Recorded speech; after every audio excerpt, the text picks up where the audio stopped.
conserver fait partie de nos priorités. Et bon début de la semaine à tous. Mesdames et messieurs, bienvenue au sommaire.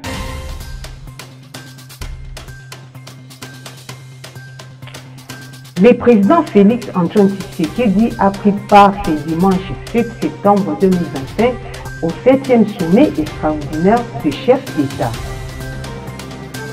Jean-Pierre Lacroix, secrétaire général adjoint de l'ONU en charge des opérations de maintien de la paix, est arrivé dans la ville de Beni. Une délégation de la RDC a pris part à la 60e session du Conseil des droits de l'homme. La fondation Deborah Kamanji a organisé une descente dénommée Kangisa Orphelin.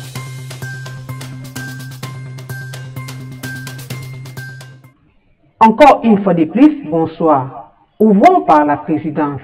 Le président Félix Antoine Tshisekedi a pris part ce dimanche 7 septembre au 7e sommet extraordinaire des chefs d'État et du gouvernement de la communauté économique des États de l'Afrique centrale, CEAC en sigle.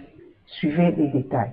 Le président Félix Antoine Tshisekedi Tshilombo a pris part ce dimanche 7 septembre 2025 au 7e sommet extraordinaire des chefs d'État et de gouvernement de la communauté économique des États de l'Afrique centrale, CEAC en sigle, tenu à Sipopo en Guinée équatoriale.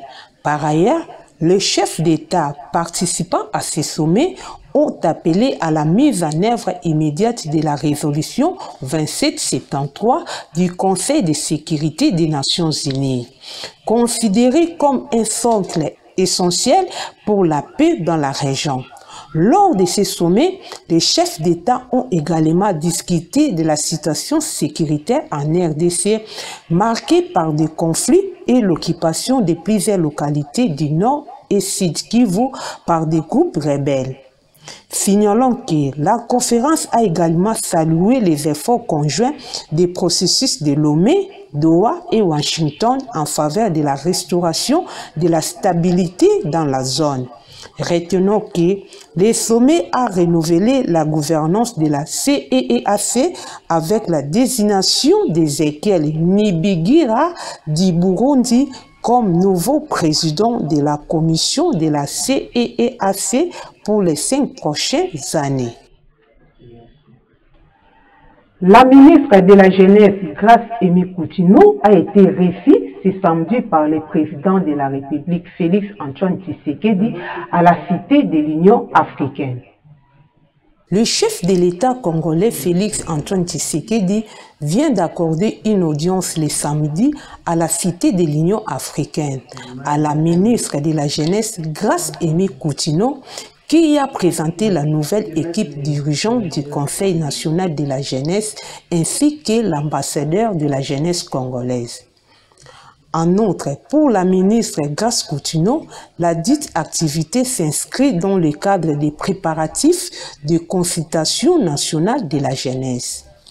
Soulignons que nous sommes à l'aube du lancement des consultations nationales dans toute l'étendue de la République démocratique du Congo, car je milite et je veux une jeunesse qui est écoutée, une jeunesse qui participe et qui peut aussi écrire l'histoire de son pays, a-t-elle souligné. Une délégation de la RDC a pris part à la 60e session des Conseils des droits de l'homme à Genève en Suisse. La délégation congolaise est conduite par Guillaume Ngefa, ministre de la Justice. La 60e session du Conseil des droits de l'homme de l'ONU s'ouvre ce lundi à Genève en Suisse. La délégation congolaise est conduite par le ministre de Justice et garde des Sceaux Guillaume Ngefa est composée du ministre des droits humains Samuel Mbemba, de la communication et médias Patrick Mouyaya, ainsi que la vice-ministre des Affaires étrangères Noëlla Ayeganagatou. Du côté de la République démocratique du Congo, la délégation est arrivée dimanche à Genève.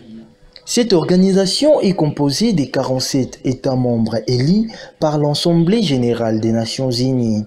Cet organe s'est réuni à Genève pour débattre de toutes les questions et situations relatives aux droits de l'homme et adopte des résolutions sur ces sujets.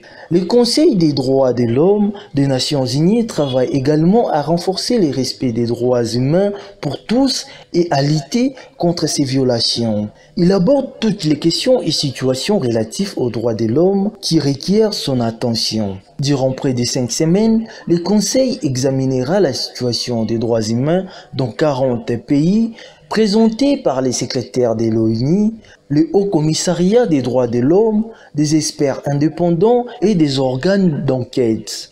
Au programme, 37 débats interactifs avec les hauts commissaires Volker Turk portant sur des thématiques clés telles que la justice transitionnelle, les violences basées sur les genres, les conditions carcérales et le conflit armé. La participation de la République démocratique du Congo à cette session intervient dans un contexte marqué par les efforts de la République de répondre aux recommandations de l'examen périodique universel et pour coopérer avec le mécanisme international, notamment sur les violations dans l'Est du Congo. Jean-Pierre Lacroix, secrétaire général adjoint de l'ONU en charge des opérations de maintien de la paix, est arrivé dans la ville de Beni, chef-lieu provisoire du Nord Kivu ce dimanche 7 septembre, où il a rencontré plusieurs autorités. Il séjourne depuis le dimanche 6 septembre à Beni, le secrétaire général adjoint de l'ONU en charge des opérations de maintien de la paix, Jean-Pierre Lacroix. Après l'étape de Beni, intervient celle du Touré, où il a rencontré plusieurs autorités et qui s'est rendu à Djogo, précisément à Fataki, environ 80 km au nord de Bunia, où il pourrait rencontrer les responsables locaux de la MONUSCO, le gouverneur de la province du Nord Kivu, ainsi que les membres du comité provincial de sécurité. Retenons par ailleurs, suivant sa mission, il se rendra à Oisha, chef-lieu du territoire de Beni, pour l'inauguration d'un projet à impact rapide en faveur des femmes vulnérables financé par la MONUSCO. Il suffit de rappeler que Jean-Pierre Lacroix a eu des échanges avec le chef de l'État congolais la semaine qui s'achève à Kinshasa. L'ex-ministre Antipas Mbusa Nyamwisi, membre de l'Union sacrée, participe au deuxième dialogue africain sur la paix et la sécurité initié du 3 au 6 septembre par la Fondation Thabo Mbeki en Afrique du Sud. Il s'est tenu en Afrique du Sud du 3 au 6 septembre, dialogue africain sur la paix et la sécurité. L'ex-ministre Antipas Mbusa Nyamwisi a pris part par la Fondation Thabo Mbeki, auquel plus de 175 personnalités ont pris part, dont l'ancien chef d'État, de leaders politiques, des acteurs de la société civile et des analystes issus du continent ont pris part. Par contre, les médias sociaux, l'élite nationale du Butembo Nord Kivu est cité comme étant le mandataire de Kinshasa aux assises. Son parti politique mentionne plutôt que son leader y participe à titre personnel. Selon un communiqué publié le vendredi 5 septembre, le RDC explique que Mbusa Nyamwisi a toujours prôné le dialogue inclusif pour résoudre la crise actuelle dans le pays. Mbusa Nyamwisi n'a nullement besoin d'une quelconque autorisation pour contribuer par sa vision et son expérience à la recherche de solutions face à l'enlisement que connaît l'Est de la RDC. Autre chose à relever, le Front commun pour le Congo de Joseph Kabila et Ensemble pour la République, tous les deux issus de l'aile de l'opposition ou encore la rébellion du M23 y ont envoyé des délégués. D'autres opposants, Kikuni, Kabund ou encore les LGD de Matata Mponyo ont emporté que les autorités congolaises auraient fait pression sur Pretoria pour empêcher leur déplacement vers l'Afrique du Sud. La Fondation Deborah Kalonji Mujinga a organisé une descente dénommée Tanguissa Orphelin ce samedi 6 septembre 2025 au foyer social de Kasavubu. Suivez les détails avec Lodjingoma.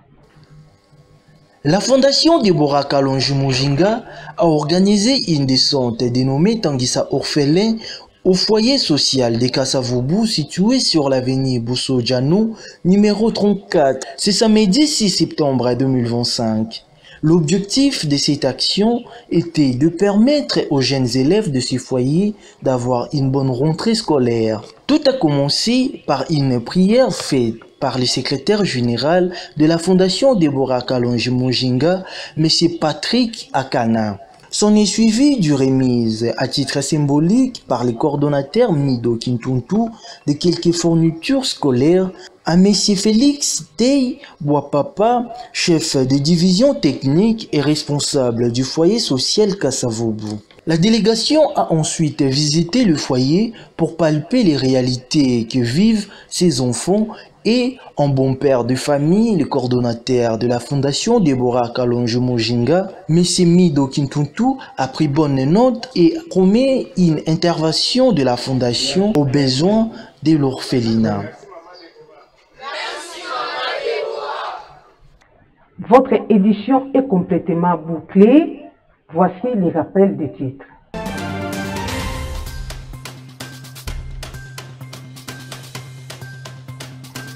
Le président Félix Antoine Tshisekedi a pris part ce dimanche 6 septembre 2025 au 7e sommet extraordinaire des chefs d'État.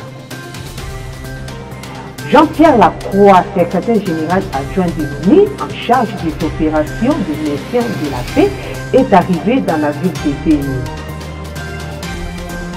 Une délégation de la RDC a pris part à la 60e session des Conseils des droits de l'homme. La Fondation Deborah Kalonji a organisé une descente dénommée Tanguissa Orphelin. Merci pour l'attention accordée et bonne suite des programmes sur EVI Télévision, votre chaîne événementielle.